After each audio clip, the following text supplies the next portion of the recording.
भाई अब बार बार बाजा मत बजाओ, ज्यादा बोल नहीं पाएंगे, आवाज बैठ गई, थोड़ा कम बजाना। आज जाट बेल्ट में इतनी बड़ी संख्या में आए हुए भारतीय जनता पार्टी और लोकदल के सभी समर्थक भाइयों बहनों माताओं को प्रणाम कर कर मेरी बात की शुरुआत करता हूं। सबसे पहले मैं इस भूमि पर आया हूं जिस भूमि से चौधरी चरण सिंह ने किसानों के लिए, देश भर के किसानों के लिए अपनी आवाज बुलंद की थी। चौधरी चरण सिंह को स्मरणांजलि देकर मेरी बात की मैं शुरुआत करना चाहता हूं।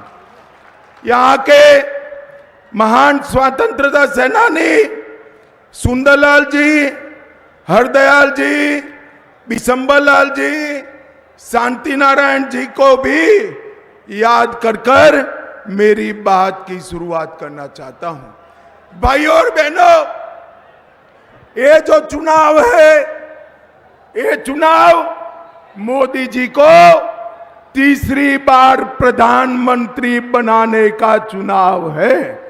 मुझे बताओ, मोदी जी को हम तीसरी बार प्रधानमंत्री बनाना चाहते हैं या नहीं चाहते?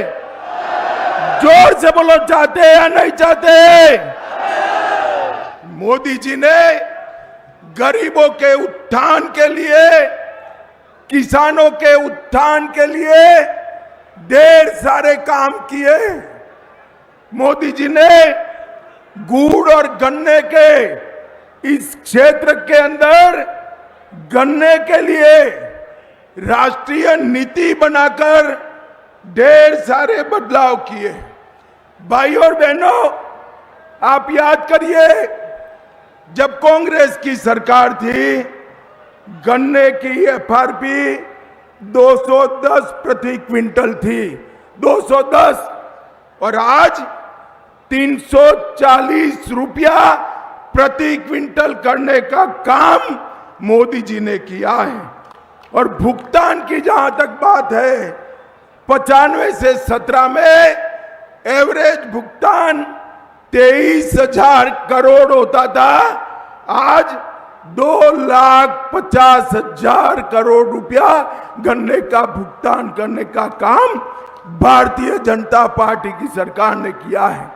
इसके साथ साथ चीनी मिलें, बसपा के शासन में 19 चीनी मिलें बंद हुई, अखिलेश के शासन में 10 मिलें बंद हुई, और भाजपा के शासन में 20 से अधिक चीनी मिलों को शुरू किया गया, और 5 नई चीनी मिलें आज नई बनाने का काम हुआ है। और हमने इथेनॉल की पॉलिसी लाकर, पहले 2014-15 में इथेनॉल पेट्रोल में मिलाया नहीं जाता था, आज 154 करोड़ लीटर इथेनॉल मिलाया जाता है, जिससे गन्ना किसान की आय को बढ़ाने का काम हुआ है। भाइयों और बहनों, बैठ जाओ भैया, बैठ जाओ, कुछ नहीं है, बैठ जाइए, जरा बैठ जाइए सब लोग। भाइयों और बहनों, मुझे बताओ, ये कश्मीर जो है हमारा है या नहीं है? जोर से बोलो, कश्मीर हमारा है या नहीं है? धारा 370 हटनी चाहिए थी या नहीं हटनी चाहिए थी? एक कांग्रेस वाले 50-50 साल से धारा 370 को संभाल पर बैठे थे।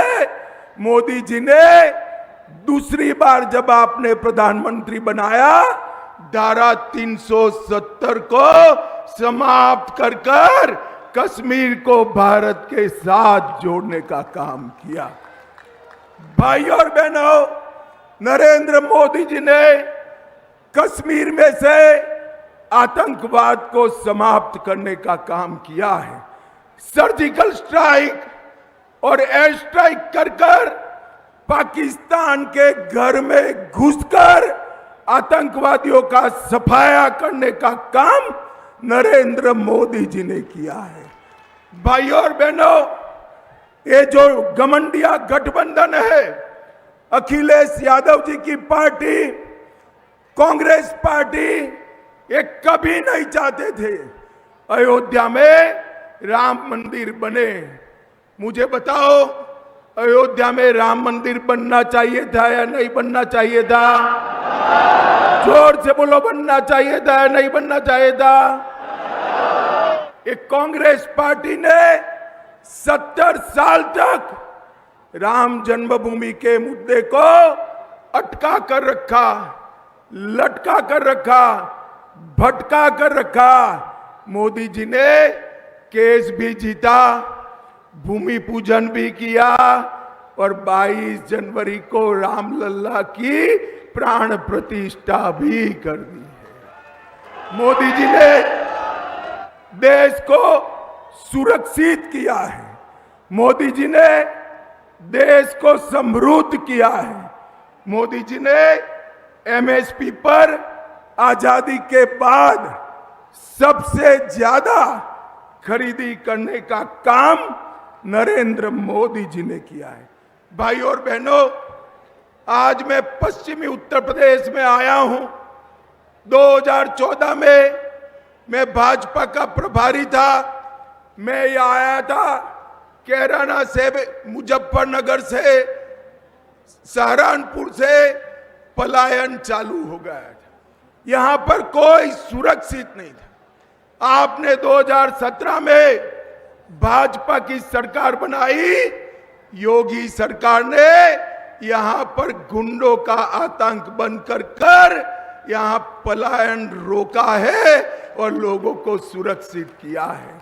और इसके साथ साथ अब निर्दोष नागरिकों की जगह अब उत्तर प्रदेश से गुंडे पलायन करने लगे हैं। इस प्रकार की स्थिति उत्तर प्रदेश में बनाने का काम भारतीय जनता पार्टी की योगी आदित्यनाथ की सरकार ने किया है।